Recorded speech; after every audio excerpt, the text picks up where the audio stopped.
Et Renaud? Ouais. Ding dong, ding dong. Hein? Et Renaud? Ouais. Il y a un dossier neuf dans le tiroir. Ah bon? Bah, c'est qui l'idiot qui a mis un œuf dans mon tiroir? Les gens.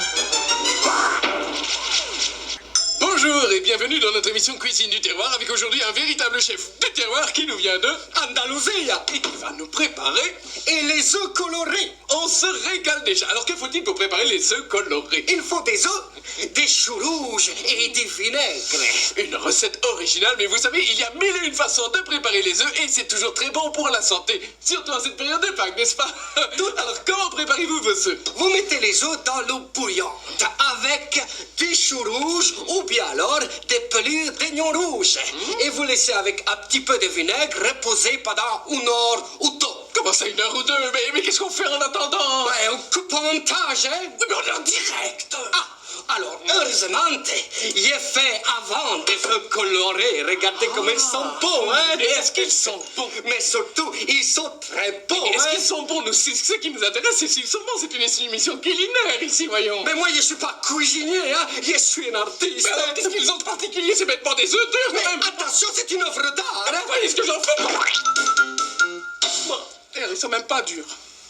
C'est dur, la vie d'artiste. Je te laisse, Renaud, je vais à mon cours de cuisine. Bah, un cours de cuisine, quelle idée érudit. Il y a cuisine du terroir ce soir. Ah oui, mais attends, ça ne marche jamais, leurs recettes, là. C'est vrai qu'elles sont parfois compliquées.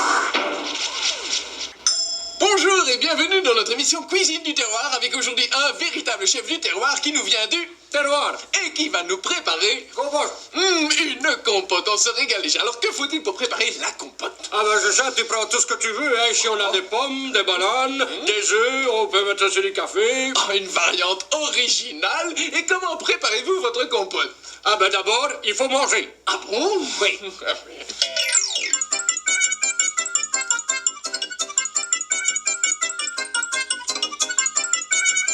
Et ensuite, une fois mangé, Eh bien, vous mettez tout dans le compost. Tous les déchets, vous les mettez dans le compost, comme ceci. Hein?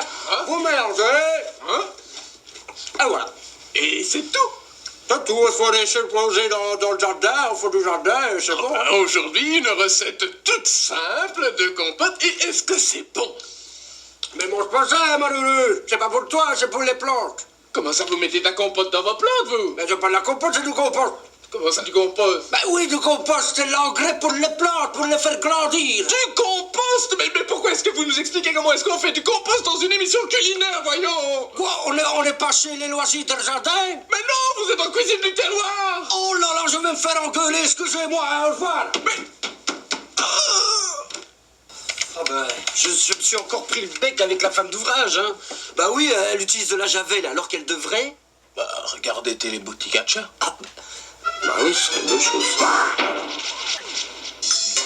Bonjour, Charles! Bonjour, Charles. Et bienvenue dans notre téléboutique à Charles! À vos souhaits. Alors, dis-moi, Charles, quel objet allez-vous nous présenter aujourd'hui? Eh bien, Charles, le printemps arrive à grands pas, il faut nettoyer aux grandes eaux. Et vous frottez, récurez! Pour éviter ce dur lapin, il y a Mister Nickel. Avec Mister Nickel, tout est nickel. Qu'a-t-il de particulier, ce Mister Nickel? Eh bien, il est grand, il est fort, il est très musclé, il fait tout à votre place et surtout, il contient de la javel. La javel, mais n'est-ce pas mauvais pour l'environnement, Charles? Mais si, c'est ce que j'avais dit. D'ailleurs, moi, pour mon nettoyage de printemps, j'utilise un savon mou comme le faisait ma grand-mère, très respectueux de l'environnement. Vous avez raison, Charles, j'utilise le même savon mou. Ah bon? Mais alors pourquoi nous vanter Mister Nickel? Mais sans doute suis-je influencé par la publicité. Et puis Charles, vous regardez trop la télévision. Comme nos téléspectateurs. Et c'est heureux pour nous. D'ailleurs, nous vous donnons rendez-vous à la prochaine fois pour un nouveau Téléboutiquette Charles, à vos souhaits.